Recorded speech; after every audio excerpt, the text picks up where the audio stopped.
Welcome all to Spotlight Sessions, where we shine a light on incredible organizations and the work that they do. I am your host, Josh Basil. I'm a C4-5 quadriplegic. I'm paralyzed below my shoulders. I'm a disability rights advocate and attorney focused on breaking down barriers to access and inclusion for persons with disabilities. Today, we're joined by Jeff Todd of Blindness. Welcome, Jeff. Hey, hi there, Josh. Thanks for having us. Excited about this conversation. Well, I am too. So I would love to learn more. So tell us a little bit about yourself. Well, my name's Jeff Todd. I'm CEO at Prevent Blindness. I've been working in the public health space for most of my career since my early 20s and have been with Prevent Blindness for the last 18 years and really committed to the work that we do and have been doing for longer than a century. A century. Tell us a little bit about that. That's you guys been at this for a while. That's awesome. Yeah, we sure have. We were founded back at the turn of the century, the 1800s to 1900s, when there was a very rampant form of infant blindness that was taking place all across the country. We were really founded as a patient advocacy organization. This was a form of blindness that would occur at birth, and yet there was a treatment available for it. And the frustration that our founders had was there was a treatment available and yet it wasn't being implemented, which is one of the biggest challenges we have in public health, knowing that something can be done, but not having the systems in place to deliver it. And doing something to prevent. Yes, exactly. And so over the course of about a decade, this small group of people went around the country and had legislation passed in all of the states to ensure that children received a simple drop of nitrate, a silver nitrate in their eyes when they were born, and that prevented a form of blindness. And from there, that was 1908. From there, we've certainly expanded to address all things vision and eye care related, whether it's low vision, prevention, every eye condition imaginable, and every age range from children through elderly populations. So obviously you guys started in 1908. And what does the work look like today?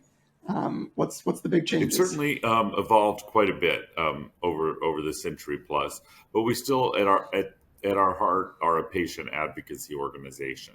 What we're really at the bottom of it, it's about access to care, regardless of the person's issue or vision related concern. It's about accessible access to the best care that's available to ensure that they can live the highest quality of life. In addition to advocacy, we do a lot of public education and awareness around vision conditions, disorders. And one of the more recent aspects to our program is a new initiative that really focuses on patient empowerment and engagement and embraces patients in being advocates for their own eye health, but also the eye health of their family, their communities, and frankly, the country. That's awesome. So does that mean, are you guys local, or do you guys do work across the country? We're a national organization. We're based in Chicago, but we do have a number of affiliates, state-based affiliates in a few states around the country. And we have partners and programs that we work with in all 50 states. So we are a national organization. And certainly over the last 15, 20 years, the advent of social media has allowed us to significantly increase our reach. And so while we are U.S. based, we have a very strong global imprint as well. Do you hear a lot directly from patients, family members, friends? How do people, who comes to you, and how do they usually come to you? These days, it's more so on our website and through our social media. When I started 20 years ago, we had a 800 number, which we still have today. So we would get a lot of calls from people asking for guidance and assistance.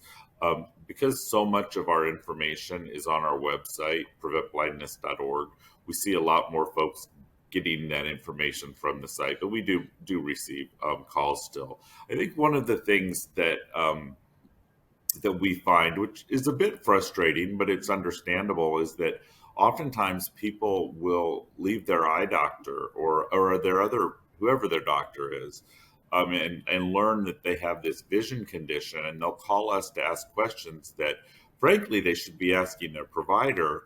But so often people feel overwhelmed or just uncomfortable in talking to their eye care provider, and they reach out to us for guidance, and we're happy to provide that support.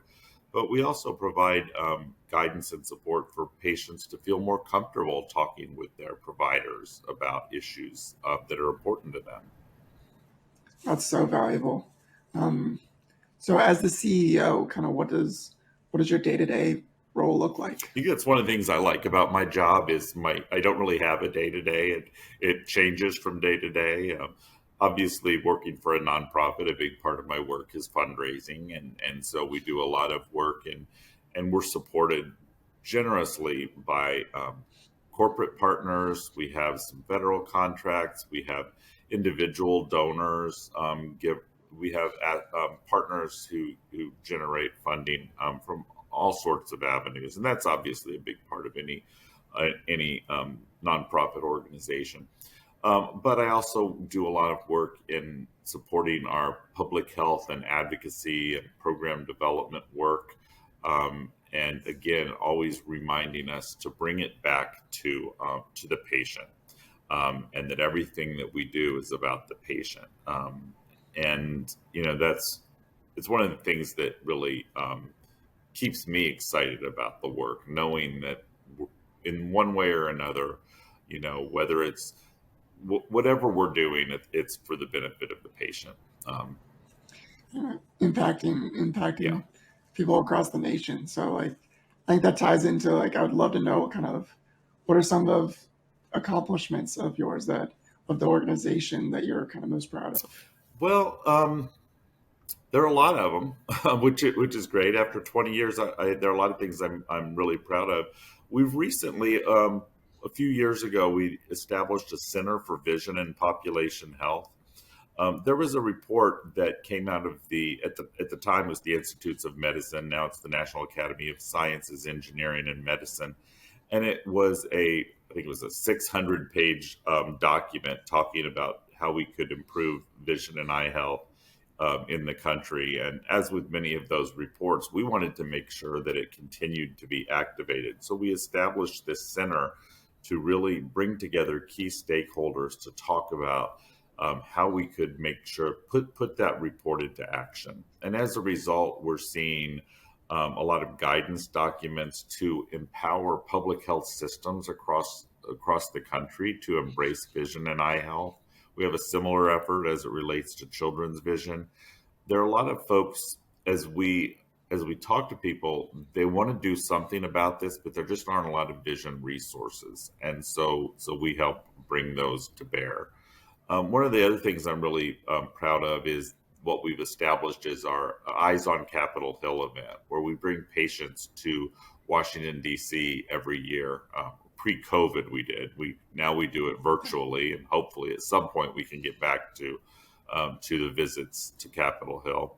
But it's about bringing patients to tell their stories and to talk about why investment in public health infrastructure related to vision and eye health is so important.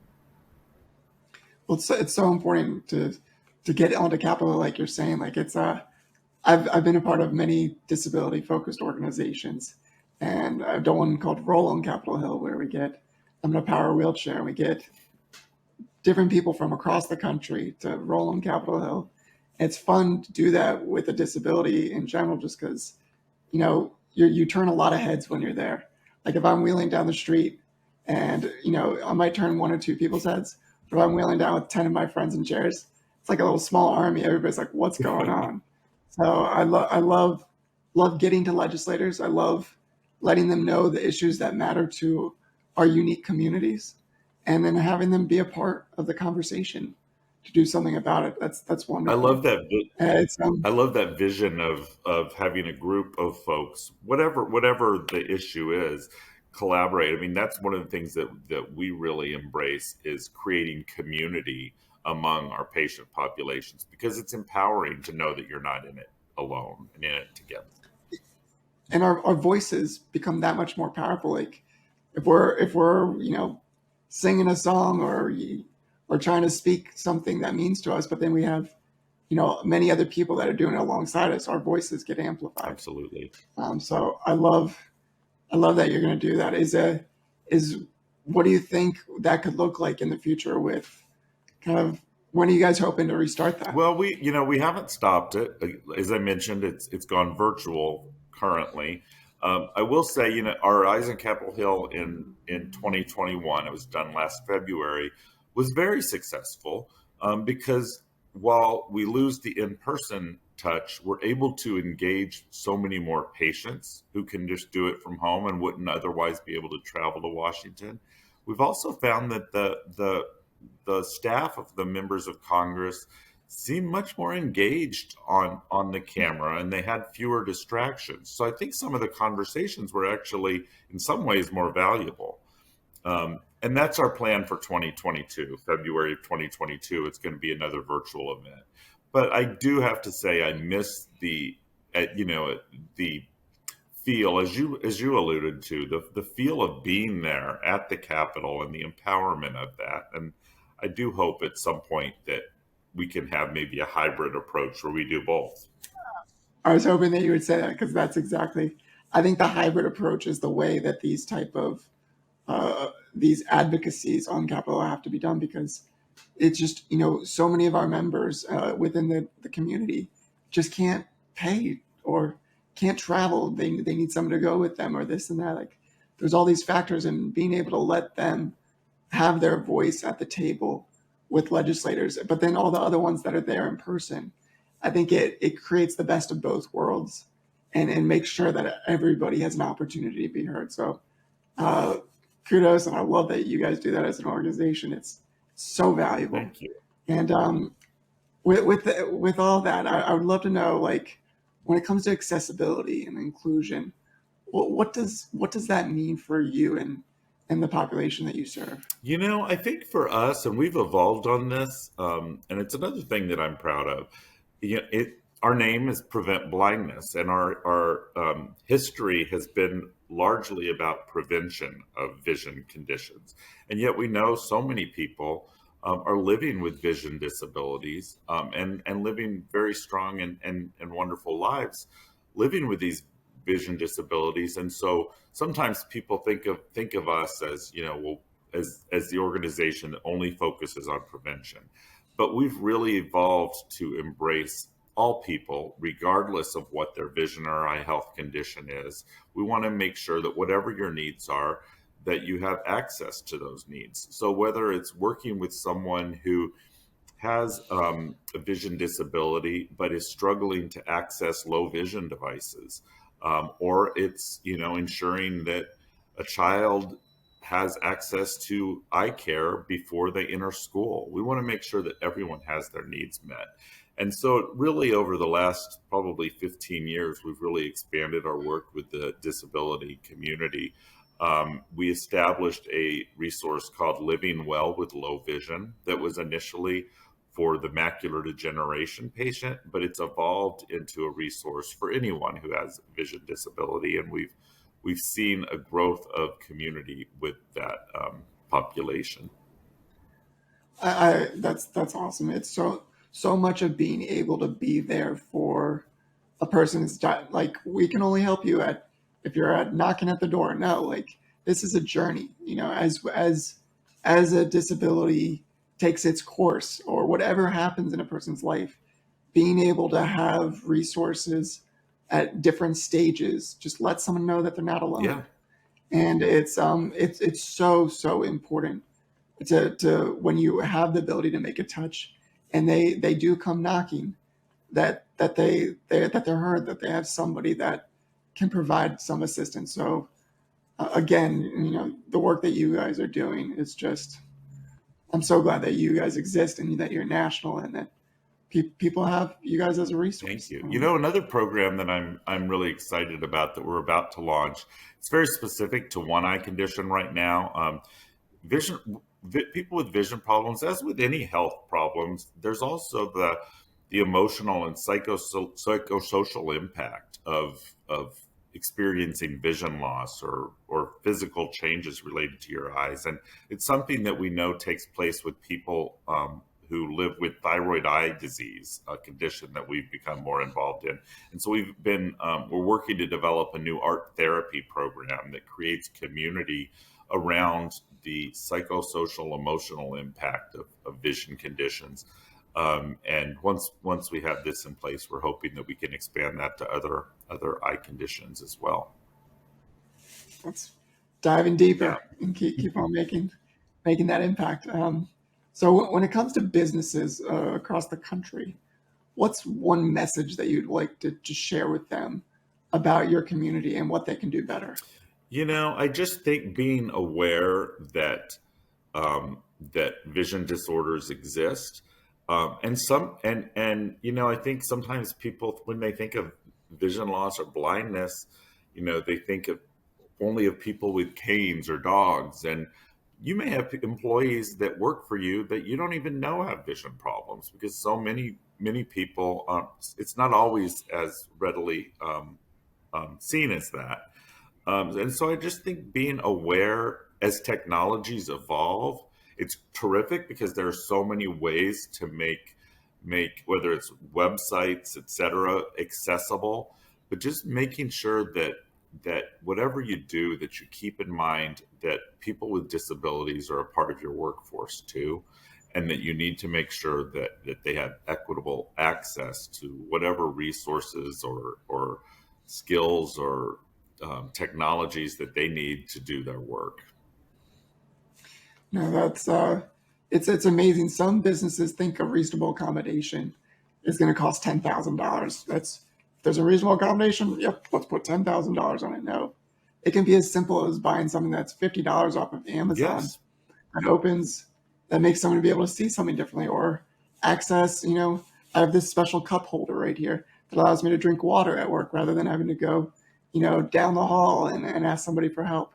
It's incredible what little things you can do to enhance a person's ability to contribute within the workforce and live kind of independently as well. Yeah, I think externally it's also important, and not all companies can necessarily do this, but keep in mind that so many of your customers are going to have vision problems, and so if you're creating a website, make sure it's accessible. Make sure that contrast issues are taken into mind, so that you want everyone to have access to your product or your service, and think of your customer as well as your employees throughout your business. That's awesome. And lastly, I wanted to know if you could have a conversation with anyone in the world, who would it be and why?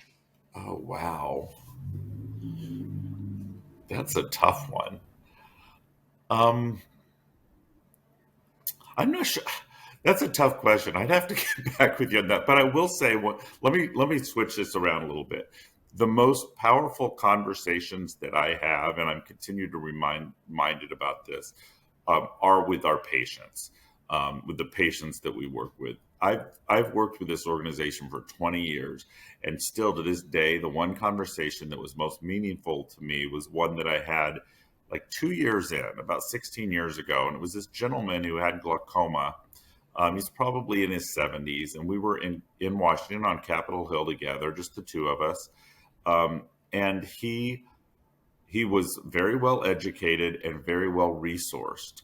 And glaucoma is something that can be treatable if it's detected early enough. And he went blind from it, even though he had the resources and the education to get the care if he needed to. And he was so frustrated that he didn't have the knowledge available to get the care that he needed. And I continue to remind myself of that, because it's why it's so important for us to continue to build awareness and promote messaging about the importance of eye care. But now you're going to have me up all night thinking about that other question. So I'll get back to you on that one. That was a good answer. But those are those conversations that, like, if you can get to people, you can make an impact, you can make change, you can transform a life. Like you literally could take someone down a different path in life just through one conversation or multiple conversations. I know after my spinal cord injury, it's just, I had certain moments where I had a mentor come in my life and share one piece of information, or one person tell me about one program. And literally those moments in my life changed my life. And it's about awareness. It's about sometimes getting lucky to connect with the right person at the right time. But like, in today's digital age on social media, being able to try to get to communities and let them know that you exist, that you have resources to help. It's, you guys are on a great mission, and I hope that that many people are able to see this video, that you guys are able to reach so many more people in the years to come. So thank you for all that you do, and thank you for being a Spotlight Session guest. And just want to wish you the best. Well, thank you for having me. I really enjoyed this conversation, and just appreciate your support of our organization. You're doing great work. All right, everyone. Till next time, take care, everyone.